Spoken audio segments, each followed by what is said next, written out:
আপনার বাসায় কি গর্ভবতী মা বোন আছেন বা স্ত্রী আছেন? তাহলে আজকের ভিডিওটা আপনার জন্যই। শুরু থেকে শেষ পর্যন্ত দেখুন, তাহলে আপনারা অনেক কিছু শিখতে পারবেন যে গর্ভাবস্থায় কী করণীয় আছে। শুধু গর্ভবতী মা বা বোনদেরই করণীয় থাকে না, গর্ভবতী অবস্থায় তার পরিবারের অন্যজনদেরও কিছু করণীয় থাকে।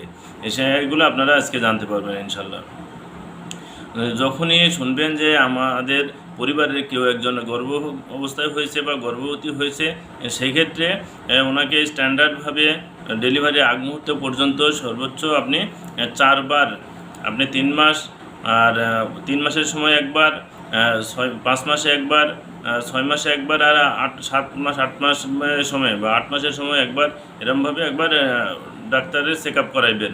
আর অনেকে একটু উদ্বিগ্ন হয়ে যান, এটা নর্মালি করাবেন না সিজারে করাবেন। অনেকেই আগেই সিজারের চিন্তাভাবনা করে থাকেন, যেটা আসলে উচিত নয়। স্বাভাবিকভাবে আপনারা রাখবেন, স্বাভাবিক কাজকর্ম করতে হবে। ডেলি দিনের বেলায় কমপক্ষে 1 ঘন্টা রেস্ট নিতে হবে, আর স্বাভাবিক খাবার খাইতে হবে। অন্যদের একজন মানুষের, সুস্থ মানুষ যেমন আমরা ডেলি 3 বেলা খাই, একজন গর্ভাবস্থায় মা অবশ্যই তাকে আর একটু বাড়তি পুষ্টিকর খাবার দিতে হবে। 3 বেলার কাছে 5 বেলা, কমপক্ষে 5 বেলা সে অল্প অল্প পরিমাণে খাবে, তবে কমপক্ষে 5 বেলা খাবে। আর আরেকটা হচ্ছে, প্রথম 3 মাস যে শরীরে বিভিন্ন রকম সমস্যা দেখা দেয়, বমি বা বমি বমি ভাব, মাথা ঘোরা, অরুচি, শারীরিক দুর্বলতা, এগুলো দেখা দেয়। আর এই সময় আসলে খেতে পারবে না, শরীরটা একটু দুর্বল হবে।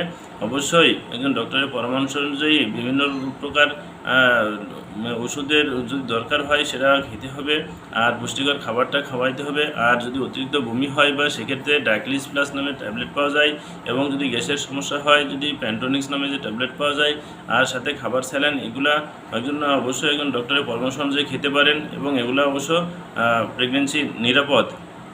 আরেকটি বিষয় হচ্ছে, প্রতি মাসে 1 বার অথবা 2 বার আপনি ব্লাড প্রেশার চেক আপ করাইবেন। ব্লাড প্রেশার যদি কম থাকে তো ভালো, স্বাভাবিক থাকলেও ভালো, তবে বেশি থাকলে কিন্তু এটা খুবই একটু খারাপ লক্ষণ বা ক্ষতিকর সাইড। কারণ হচ্ছে যে প্রেগনেন্সি অবস্থায় যখন 7 মাস 8 মাস বা 6 মাস 7 মাস 8 মাস 9 মাস এরকম অবস্থায় কিন্তু একটা প্রেগনেন্সি অবস্থায় প্রিএক্লাম্পসিয়া নামে একটা রোগ হয়, যেটা খুবই মারাত্মক। এটা আসলে প্রেশার বেশি হওয়ার কারণে হয়, আর তখন খিঁচুনি হয়। তখন দেখা যাচ্ছে যে মা অথবা পেটের বাচ্চা দুজনকেই বাঁচানো খুব কষ্ট হয়ে যায়। সাথে সাথে এমন যদি প্রেশার বেশি হয়, অবশ্যই একজন গাইনি ডক্টরের পরামর্শ নেবেন। আর আরেকটি ব্যাপার, যে ডেলিভারির সময় খুবই বিপজ্জনক কিছু আছে, মানে বিপজ্জনক চিহ্ন আছে যেগুলো, অর্থাৎ অতিরিক্ত জ্বর, মাথা ব্যথা, চোখে ঝাপসা দেখা, তারপরে ডেলিভারির ব্যথা, অর্থাৎ প্রসব বেদনা, এটা 12 ঘন্টার বেশি হলে। আর যদি বাচ্চা ডেলিভারির সময় যদি প্রসব বেদনা 12 ঘন্টার বেশি হয়, তাহলে হসপিটালে নেবেন। আর যদি বাচ্চা ডেলিভারির সময় হাত অথবা পা আগে বের হয়, মাথা বের না হয়ে যদি হাত তো পা আগে বের হয়, তাহলে অবশ্যই হসপিটালে নেবেন।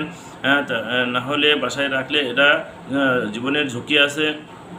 আরেকটি কথা, যদি বাচ্চা নর্মালি স্বাভাবিকভাবে হলে আলহামদুলিল্লাহ ভালো, আর বাচ্চা হওয়ার পরপরই শাল দুধ 1 ঘন্টার মধ্যে বাচ্চাকে মায়ের বুকে শাল দুধ খাওয়াইতে হবে। ধন্যবাদ, ভালো থাকবেন। আমার ভিডিওটা দেখে যদি আপনাদের ভালো লেগে থাকে, লাইক কমেন্ট শেয়ার করে অন্যদের দেখার সুযোগ করে দিবেন। আসসালামু আলাইকুম ওয়া রাহমাতুল্লাহ।